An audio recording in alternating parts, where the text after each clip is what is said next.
Hi, my name is Juan, and I approve this message. Welcome to another episode of That's Juan. I'm Juan.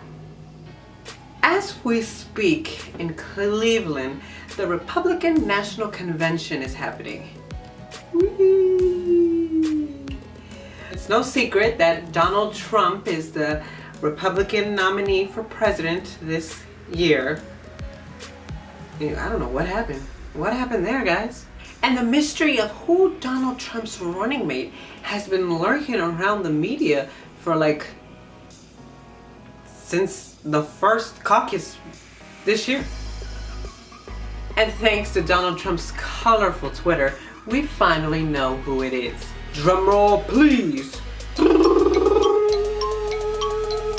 Donald Trump's VP pick is Indiana Governor Mike Pence. What? Who the hell is Mike Pence? And what happened to Chris Christie, who was following him like a dog, almost begging for the VP slot? What?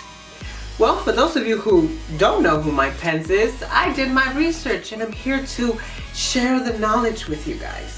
So here are some things that you should know, or that you need to know, or that you will know now about President Trump's vice president choice, Mike Pence.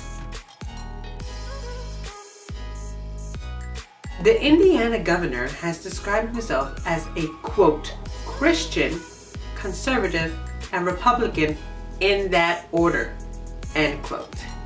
And as Michelle Bachmann, Mitt Romney, and Sarah Palin have all taught us, those are the best kinds of politicians.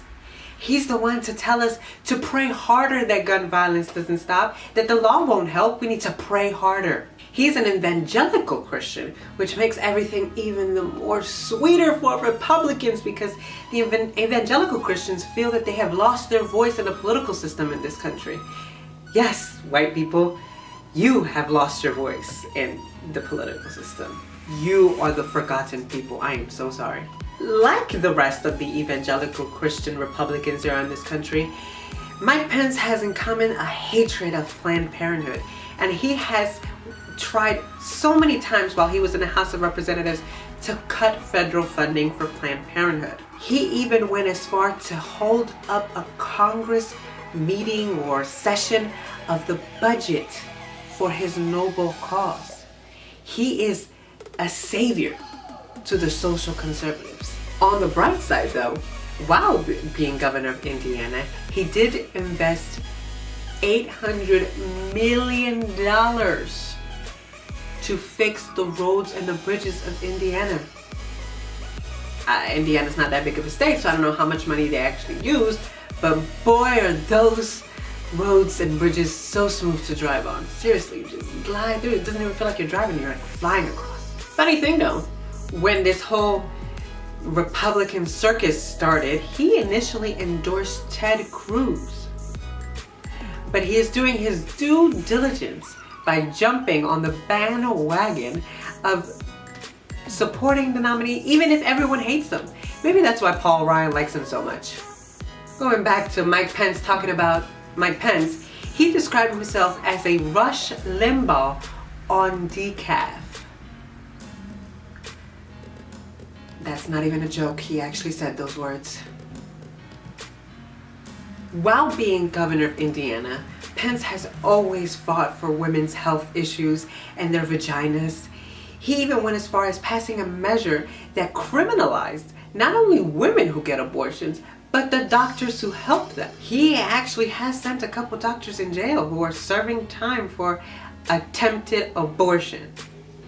That's an actual crime in Indiana, you guys. He has fought hard to make abortion illegal, not only in Indiana, in the country.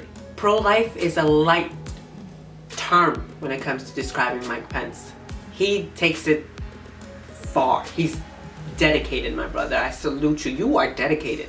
Mike Pence now is a star, a shining star in the Republican committee, but he was raised and was a Democrat for most of his life.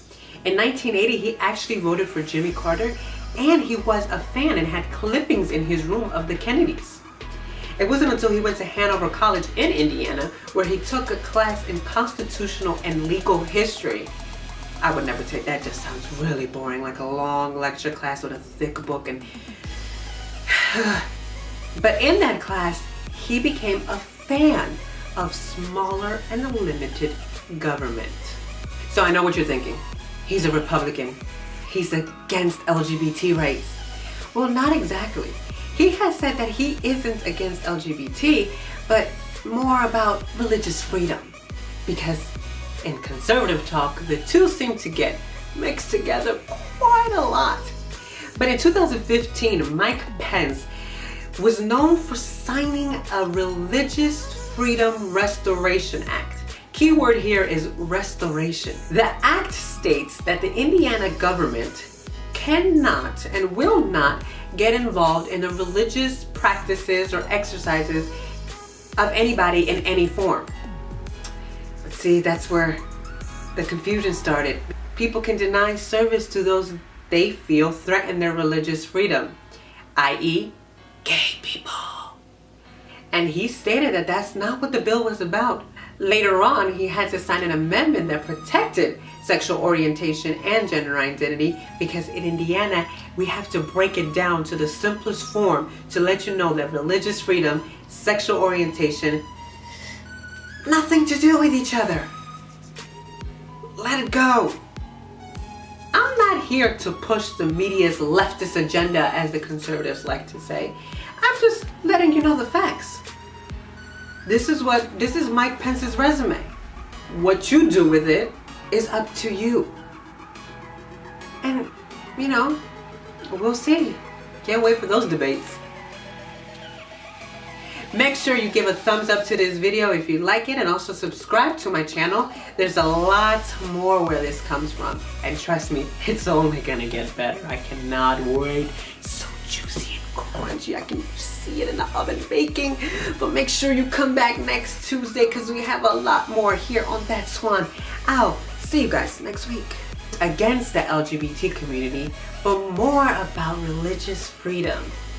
And somehow the two and two always get mixed up in conservatives. I cannot speak.